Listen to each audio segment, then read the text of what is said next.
What is up, people of the internet? My name is Jude, and welcome to Keep It Literature. Today, I kind of wanted to discuss, after reading some Grady Hendrix, it gave me a nostalgic feeling. It gave me this nice, comforting feeling, and I was thinking to myself, this feels like my childhood. This feels like Goosebumps.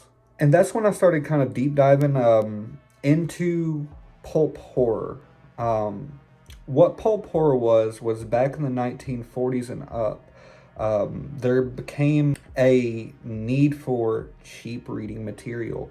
Horror was kind of getting into its heydays, and so there was literary magazines that would publish horror novellas, horror novels soon came to be about. And what they would do is they would publish it on kind of cheaper quality paper to distribute. And these magazines, they just use this cheap paper, and it's where a lot of authors, such as H.P. Lovecraft, started publishing their stories. And before then, horror, I mean, there were some horror books. I do need to do some more research on it because it's honestly a topic that fascinates me. But going into pulp horror, they would use these very violent details in the books themselves. There would be very cheap thrills, very cozy, cheap thrills. And they would use this and they would put this in the magazines, and people ate it up. So it kind of evolved to a state where people, like into the 80s, where a lot of kind of low budget horror films started being produced. So it was the same thing for novels. So they would typically, it would involve like a monster or a possession or something very easy to digest and sink your teeth into while you read. And these were very cheap books that were published mass market, and everyone will be able to buy them, binge them, go to the store, get another one. And what R.L. Stein did when he came out with Goosebumps in the 90s is he kind of had that same formula for his books. So frequently you would get the Goosebumps stories, which was easy to digest for children. It wasn't exactly very graphic horror, but it would often use humor and horror blended together and create a fascinating tale to just keep you reading. I remember I would read more than one Goosebump book a day. That's how easy it was as a child to kind of just binge through this. And I really felt the need for a very nostalgic feel of Goosebumps. And I stumbled upon Grady Hendrix, who wrote novels such as My Best Friend's Exorcism, Horror Store, the Southern Book Club's Guide to Slaying Vampires. And just reading these honestly had that feel of an old school Goosebumps novel, which was inspired by pulp horror, which you could obviously tell Grady Hendrix was inspired by.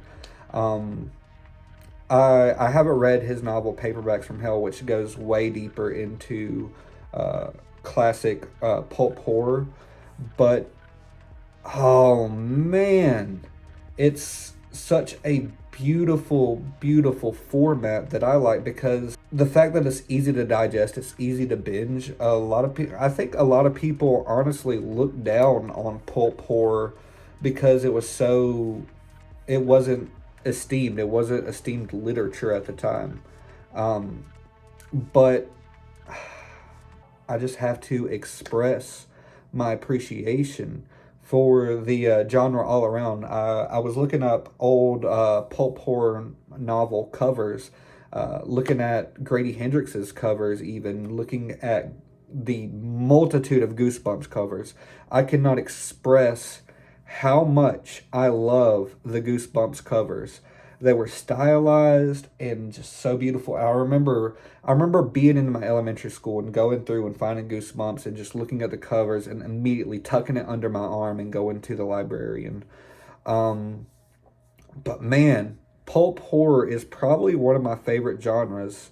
Um, and you can very well see the influence in Grady Hendrix's books. You can see the influence in R.L. Stein's books. They're just very beautiful works of art. And I'm not saying like they're not going to change your life. Nothing about them will change your life and make you find a deeper meaning.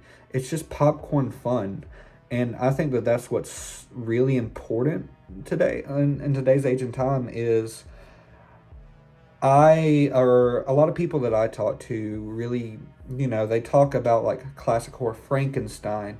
They talk about J.R.R. Or they talk about Tolkien and how they really revolutionized their respective genres, and it's a huge thing. And a lot of people don't realize that sometimes it's okay to sit down and enjoy a book. It's okay to sit down and have fun. That's essentially the core of what pulp horror is. Ever since, they had the Twilight Zone, Alfred Hitchcock. It's all in the same vein. From pulp horror, these short, digestible works of fiction where the only objective is to just read it, enjoy the plot, have fun, and I will get into some deeper reviews for Grady Hendrix, and I actually want to review some of those novels, and I actually want to sit back and reread through Goosebumps and explore other pulp horror novels and kind of dig deeper into this. But this is just a little video where I wanted to talk about my appreciation for it. Really, I'm not going too deep into it, but I really believe that this is starting to become one of my favorite genres, and I'm starting to deep dive into classic horror. And if you have any recommendations, leave them in the comments, or if you have a favorite Goosebumps book, let me know. Because I definitely want to reread through them. I have a lot of reading time, and I've been kind of binge reading. So just let me know. This is probably going to be my first video in the world known as YouTube for Keep It Literature. I really want to do a lot more.